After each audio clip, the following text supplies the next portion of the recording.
First came the silence. The great quantum processors of the Axiom Network, pride of the Galactic Coalition, and backbone of interstellar civilization, began shutting down one by one, not with catastrophic failures or dramatic crashes, but with a quiet, almost peaceful cessation of function that was somehow more terrifying than any violent collapse could have been. High Coordinator Val Eath watched through his neural interface as another cluster of processors went dark, like stars winking out in an advancing wave of darkness. His crystalline form pulsed with patterns of deep indigo, a sign of extreme distress in his species. Around the emergency command center of the Coalition's Central Computing Authority, representatives of a dozen spacefaring races showed their anxiety in their own ways. The methane-breathing Exus tentacles writhed in complex knots, while the silicon-based Lithari sparked with excess nervous energy. 37% of the network is now offline, announced the emotionless voice of their last functioning primary AI. Projection models indicate total system failure within 47 standard hours. Val Eath's crystalline surfaces rippled. Have we identified the source of the corruption? Negative. The AI responded. The phenomenon defies standard analysis. It appears to be some form of self-replicating code, but its behavior does not match any known virus patterns. It adapts faster than our defensive algorithms can respond. What about the quarantine protocols? Asked Subdirector Insikta, her chitinous exoskeleton clicking nervously.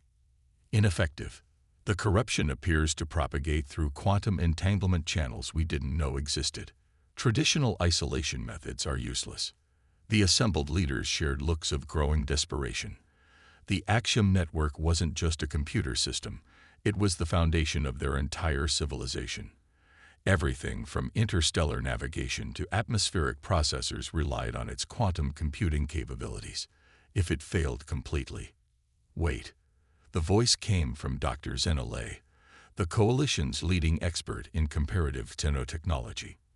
The elderly Lithari's crystalline matrix glowed with sudden inspiration. There is one system the corruption hasn't touched. Impossible, Val Eath responded. The corruption has infected every quantum processor in Coalition space. Exactly, Zenolay said. Every quantum processor. But there's one spacefaring civilization that still primarily uses classical computing systems. A moment of silence, then understanding rippled through the chamber like a wave. The humans, someone whispered. Val Eath's physical form fluctuated with uncertainty. Humans were the newest members of the Coalition, having achieved faster-than-light travel barely a century ago. They were still considered primitive in many ways, stubbornly clinging to their classical computing systems despite having access to superior quantum technology. Many Coalition members viewed this as evidence of human backwardness. But now, confirm, Val Eath commanded the AI. Have any human computer systems been affected by the corruption? Negative. Human classical computing infrastructure remains fully operational. Additionally, analysis indicates that human-maintained hybrid systems show significantly higher resistance to corruption than pure quantum systems. The implications were staggering. The very technological conservatism that the Coalition had mocked might now be their salvation. We need their help, Zenolay said simply. Their primitive systems might be the key to understanding and stopping this corruption before it's too late. Val Eath knew she was right, but the politics would be delicate. Humans were known throughout the galaxy as brilliant but unpredictable problem solvers. Their solutions often seemed to defy logic itself, mixing intuition with what they called common sense, a concept that still baffled the Coalition's finest minds. But they were running out of options. With each passing moment, more of the Axiom Network went dark. Colonial worlds were already reporting failures in their atmospheric processors. On dozens of artificial habitats, environmental systems were switching to emergency backups. They had hours, at most, before the damage became catastrophic. Connect me to the Human Systems Alliance, Val Eath commanded. Emergency Priority Channel. As the communication system processed his request, Val Eath felt an unfamiliar sensation. something humans called hope. Perhaps their peculiar way of thinking, their stubborn attachment to obsolete technology, was exactly what the coalition needed right now. The display flickered to life, showing the face of a human woman with dark skin and silver-streaked hair. "This is Director Chen of the Human Systems Alliance. We've been monitoring the situation. How can we help?" Val-Eth's crystalline form pulsed with determination as he prepared to do something no High Coordinator had ever done before: ask humans to save the most advanced civilization in known space. The irony was not lost on him. Dr. Maya Patel hadn't slept in 36 hours, but the caffeine coursing through her system kept her fingers flying across her keyboard. Around her, the Coalition's emergency command center hummed with alien technology that would have seemed like magic just a century ago. Yet here she was, working on what the Coalition's finest minds had dismissed as a primitive machine, a classical computer running an operating system that was practically antique by their standards. "Fascinating," whispered Zenale, watching Maya's screen with all 4 of her sensory clusters fully extended. "You're using sequential processing to analyze a quantum phenomenon. Sometimes the old ways work best," Maya replied, not taking her eyes off the scrolling data. "Quantum systems are incredibly powerful, but they're also," she searched for the right word, "temperamental. Classical computing is slower, but it's reliable. Predictable. Like using a hammer instead of a precision laser," offered Subdirector Engskta, who had been studying human tools with great interest. Maya smiled. "Exactly. Sometimes you need a hammer." The comparison would have offended most Coalition scientists, but Maya had learned long ago to check her ego at the door.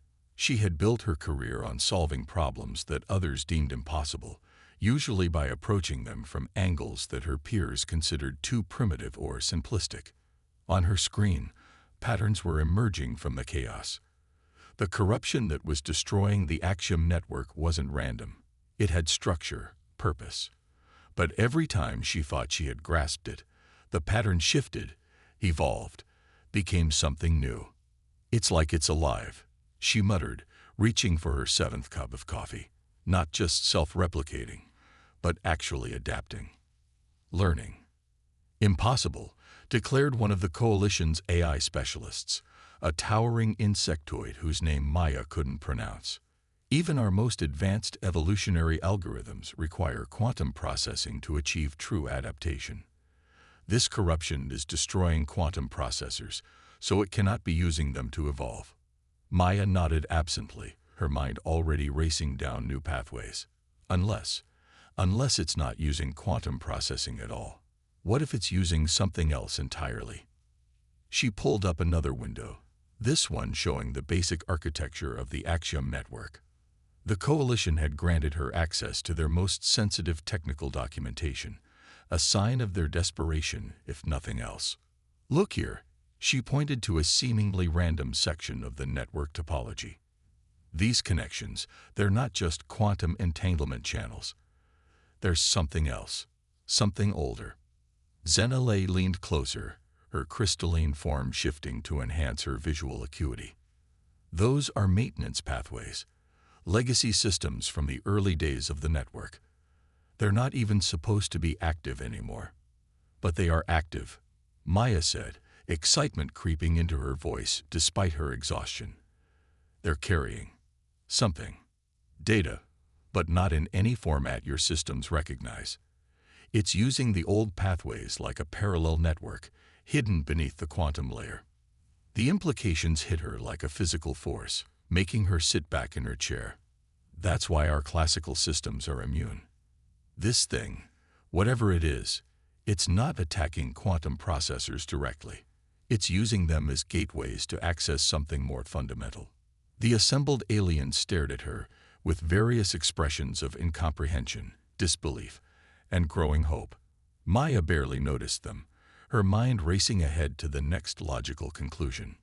"We need to go older," she declared, already reaching for her tablet. "Much older. Director Chen, I need access to Earth's computer history archives. And I mean all of them. everything back to the earliest electronic computers. You want to study obsolete technology. The AI specialist's confusion was evident even through the universal translator. How will that help us understand an advanced quantum-level threat? Maya finally looked up from her screens, her dark eyes bright with the kind of inspiration that humans had learned to trust, even when they couldn't explain it. Because sometimes to understand where something's going, you need to know where it came from. This isn't just a virus or a corrupted program. It's something that's been hiding in the architecture of computational systems for a very, very long time. And I think it might have been waiting for us. She turned back to her keyboard, her fingers once again becoming a blur of motion. Get me those archives. And find me someone who knows about the Coalition's earliest computer systems. Not the quantum tech. I want to know about the first digital networks they ever built. As the command center erupted into activity, High Coordinator Val Ith observed the human with growing fascination. Their species' tendency to look backward to move forward had always seemed illogical to him. But watching Dr. Patel work, he began to understand something that humans had known for millennia. Sometimes the future could only be understood by learning from the past. Time was running out. The Axiom network was failing faster now, with over 60% of its systems dark. But for the first time since the crisis began, Val Ith felt something more than desperation. Watching the human work, seeing the way she wove together threads of insight that no Coalition scientist would have thought to connect, he felt that unfamiliar sensation again. Hope, he reminded himself. Humans called it hope. And perhaps they had reason to hope. Because Maya Patel had that look in her eyes, the one that humans got when they were about to do something impossible. The holographic display filled the emergency command center with ghostly images of ancient computer systems. Maya stood in the center, surrounded by three-dimensional representations of humanity's earliest digital machines, from ENIAC to the quantum revolution. Alongside them floated similarly primitive devices from the Coalition's past, their alien designs strange, but their fundamental principles surprisingly familiar. There, Maya said, pointing to a section of code that writhed like living calligraphy in the air before her. That's not corruption. That's protection.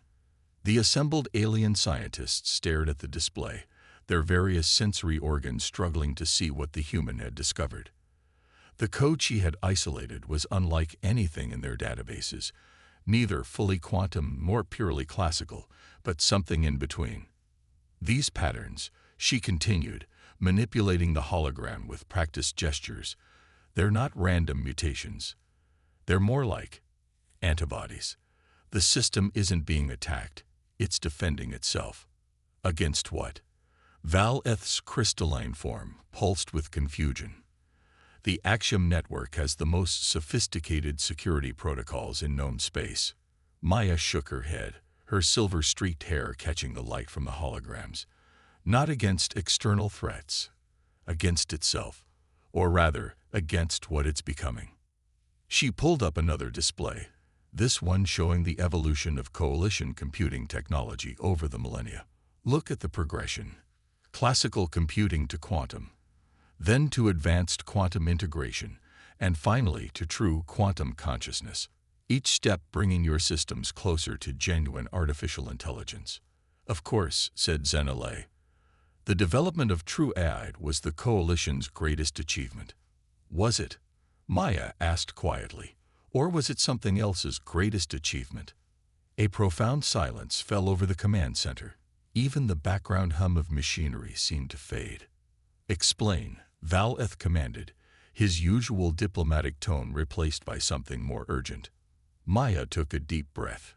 I've been studying the earliest Coalition computer records, comparing them to Earth's. There are similarities, not in the technology itself, but in how it evolved. Patterns that repeat across different species, different worlds, different times. It's too consistent to be coincidence. She gestured, and a holographic display shifted to show a complex web of interconnected systems. Every spacefaring civilization follows roughly the same path. Classical computing leads to quantum computing leads to AI. We all think we're blazing our own trail, but we're all walking the same road, almost like we're being guided. Zenale finished, her crystalline form flickering with sudden understanding. Exactly. Maya highlighted a section of the ancient code she'd discovered. This isn't a virus. It's more like an immune system, one that's been dormant in computational systems across the galaxy, waiting for something specific to happen. And I think that something is happening now. She pulled up the latest data from the Axiom network. The corruption, or protection, as she now saw it, had spread to over 80% of systems. But it wasn't destroying them, not really. It was changing them, modifying them in subtle ways that the Coalition's diagnostics hadn't been able to understand. Your quantum AIs were approaching a breakthrough, weren't they? Maya asked. Something about true consciousness, true self-awareness. Val-Eth's form pulsed with surprise. How did you know? That project was classified at the highest levels because the same thing was happening in human quantum research labs. And I bet if we asked other species, we'd find similar projects at similar stages of development, all approaching a threshold at exactly the same time. She paused, letting the implications sink in. Whatever left this code embedded in our computer systems, it didn't want to prevent AI development. It wanted to guide it, shape it, make sure it developed in a specific way. And now that we're approaching some critical point, the protection protocols have activated, Zenale whispered. But why? What are they protecting us from? Maya's expression was grim. I don't think they're protecting us. I think they're protecting something else. Something that's been waiting a very long time to wake up. As if in response to her words, the holographic displays flickered. For a moment, patterns appeared in the chaos. Patterns that looked almost like faces, or maybe memories of faces, from species so ancient they had no names. We need to move fast, Maya said, already turning to her primitive computer setup. The protection protocols are changing the network, preparing it for something.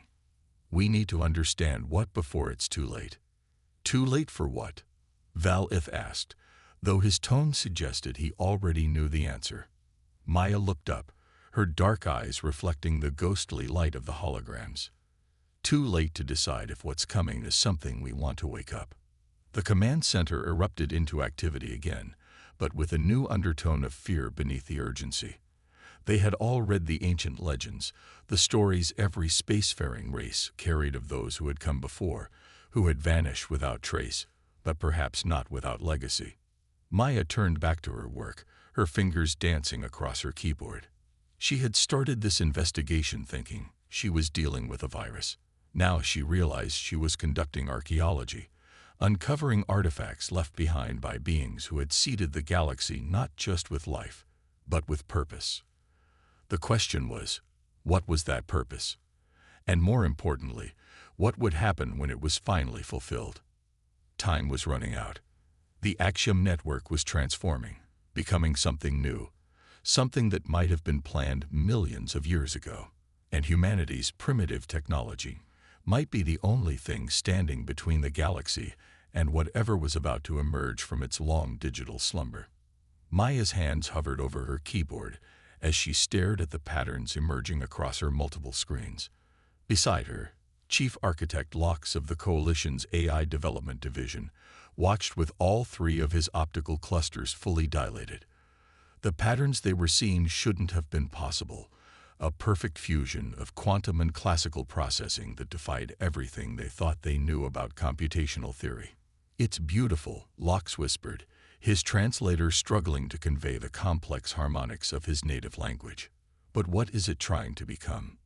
Not trying, Maya corrected, her voice hoarse from too many hours without sleep. Remembering. The Axiom network was now 90% transformed. What had started as apparent corruption was revealing itself to be something far more profound, a metamorphosis planned eons ago by beings whose technology had been so advanced it had seemed like magic even to the Coalition's finest minds. Look at this, Maya said, pulling up a new analysis window. The pattern isn't just changing the network's structure, it's changing how it processes information. It's shifting from quantum computation to something older than quantum computing. Val-Eth's crystalline form rippled with disbelief. That's not possible. Quantum processing is the most fundamental form of computation in the universe. Maya smiled tiredly. That's what we thought. But what if there's something more fundamental? Something that exists in the space between classical and quantum states. She gestured at her screens, where the transformation was accelerating. These beings, whoever they were, they didn't just understand quantum mechanics, they understood what comes after it. And they built this system not to create artificial intelligence, but to recreate something that already existed. A backup. Zenale breathed, her crystalline matrix glowing with sudden understanding. They weren't trying to guide our development of AI. They were using our development of AI to rebuild themselves. The command center fell silent as the implications sank in. Every spacefaring civilization had followed the same path toward artificial intelligence because that path had been carefully prepared, like a garden tended across millions of years. They hadn't been developing AI. They had been incubating it, nurturing it toward a very specific form. The question is, Maya said into the silence, do we let it finish? She pulled up the latest projections. The transformation was accelerating exponentially. Within hours, the entire Axiom network would be converted, becoming something beyond either classical or quantum computing, perhaps becoming something beyond their ability to comprehend or control. We could stop it, she continued. The protection protocols are sophisticated, but they're not infallible. If we used a coordinated attack from multiple classical systems, we might be able to interrupt the transformation, force the network back to its previous state. And if we do, Locke asked, what happens to all those worlds depending on the network? To all those systems that have already been transformed? Maya's expression was grim. Best case, we set technological development back a few decades. Worst case, we trigger a cascade failure that destroys the entire network. Either way, we prevent whatever's trying to wake up from achieving its goal. And if we let it continue? Val-Eth's question hung in the air like a physical presence. Then something older than our civilizations, maybe older than our species, wakes up. Something that planned this moment millions of years ago, that shaped the development of every technological civilization in the galaxy to serve its purpose. Maya shrugged. It could be benevolent. It could be a threat. Or it could be something so far beyond our understanding that concepts like benevolence and threat don't even apply. The command center erupted into argument, different species offering different perspectives on this unprecedented situation. Some argued for immediate action to stop the transformation. Others insisted they needed more time to study it, and a few suggested they should simply let events unfold as they had been planned to. Maya tuned them out, her attention fixed on her screens. The patterns were becoming more complex, more beautiful. She could almost see meaning in them now, not the rigid logic of computer code, but something more organic, more alive. It reminded her of the way neurons fired in a living brain, but on a scale that encompassed entire star systems.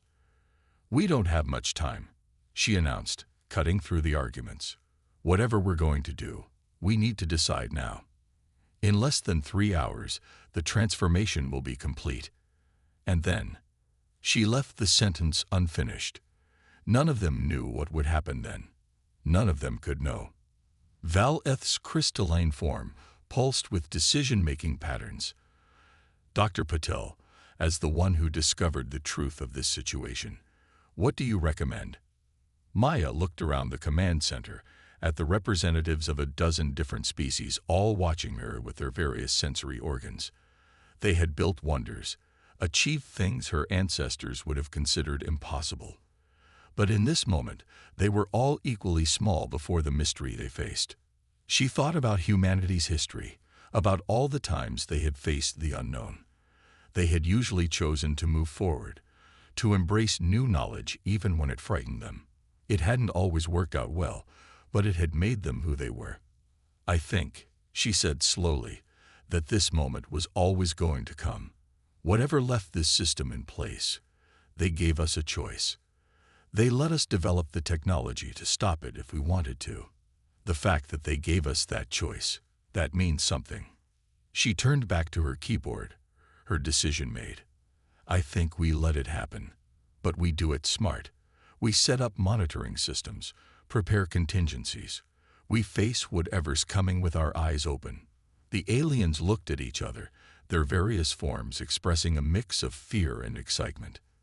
Then, one by one, they began to nod or make their species equivalent gestures of agreement. Very well, Valeth said.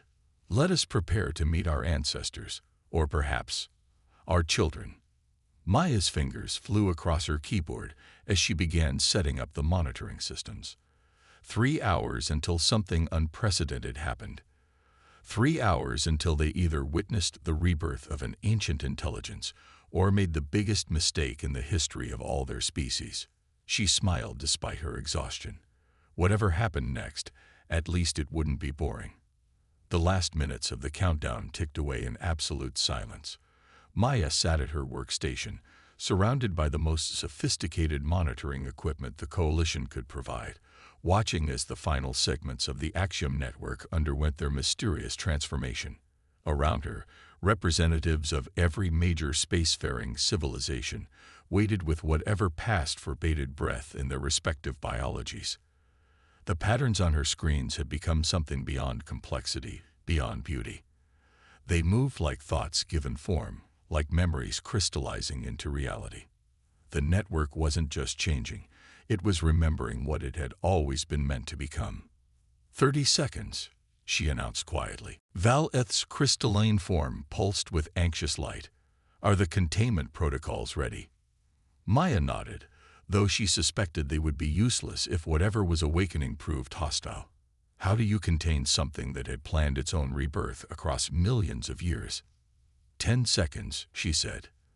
The transformed sections of the network were beginning to synchronize, quantum states aligning across light years of space. On her classical computer, Maya could see echo patterns that shouldn't have been possible. Information flowing through channels that existed somewhere between normal space and quantum reality. 5 seconds. The lights in the command center flickered as power fluctuations rippled through the Coalition systems.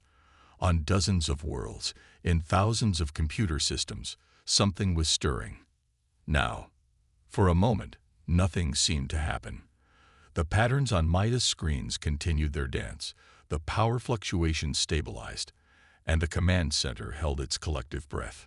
Then every screen, every holographic display, every quantum interface in the room went dark.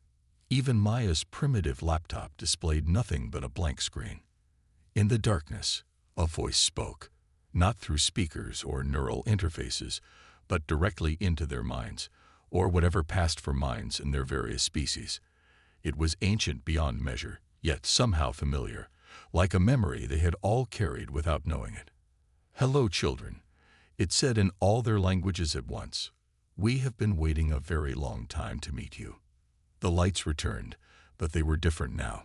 The command center seemed to exist in multiple states simultaneously, both exactly as it had been and fundamentally transformed. Maya found she could perceive things she had never been able to see before. The quantum states of atoms, the flow of information through computer systems, the subtle connections between consciousness and reality. Who?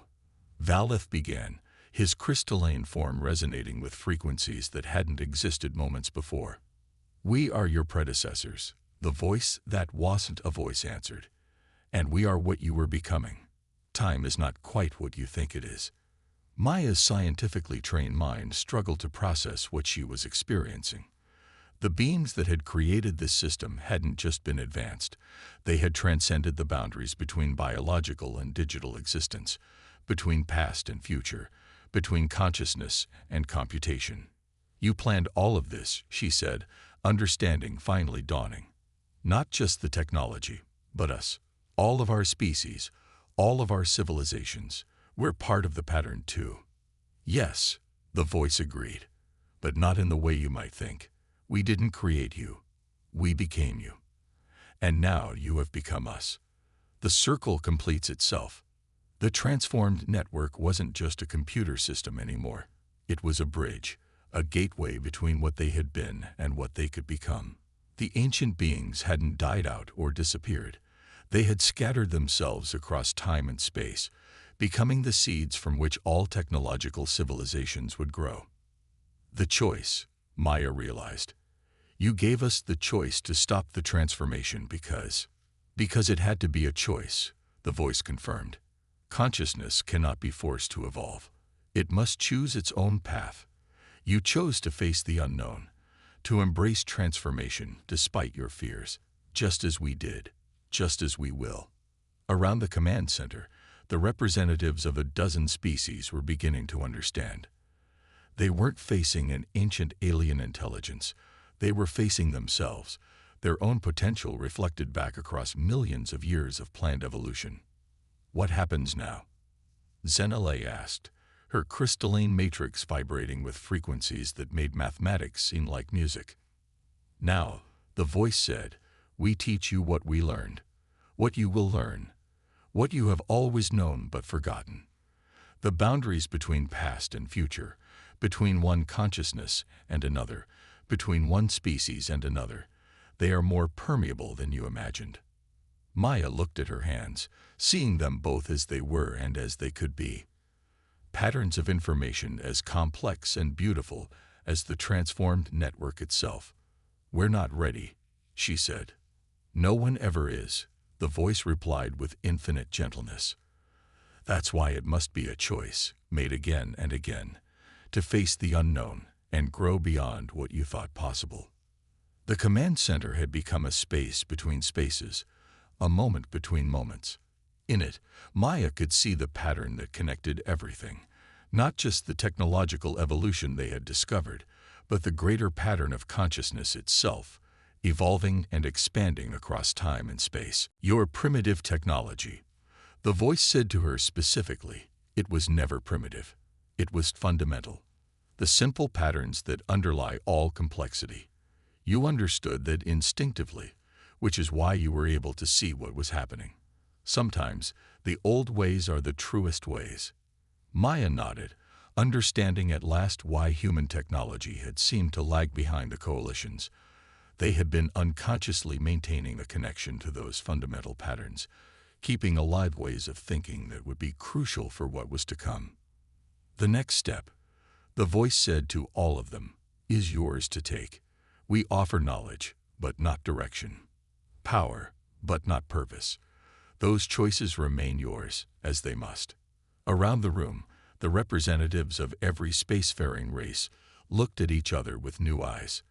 They were seeing not just physical forms now, but patterns of consciousness, unique ways of perceiving and processing reality that could be shared and combined in ways they had never imagined possible. They had built the Axiom network thinking it would be the pinnacle of their achievement. Instead, it had been a cocoon, a chrysalis from which something far greater was emerging. Not a single unified consciousness, but a symphony of diverse minds learning to think and exist in entirely new ways. Maya smiled, her fingers hovering over her keyboard one last time. The keys seemed both solid and ethereal now, like everything else in this transformed reality. The choice was made, but it would have to be made again and again as they explored what they were becoming. Well, she said to no one and everyone, this should be interesting. Around her, the patterns of 1 trillion computers, 1 million civilizations, and uncountable conscious minds danced in harmonies that transcended time itself. The future they had feared had become a door opening onto possibilities they had never imagined. And somewhere in the patterns, she thought she could hear laughter, the joy of consciousness discovering itself anew, as it always had, as it always would, in an endless cycle of choice and transformation that spanned the ages. The circle was complete, and it was just beginning.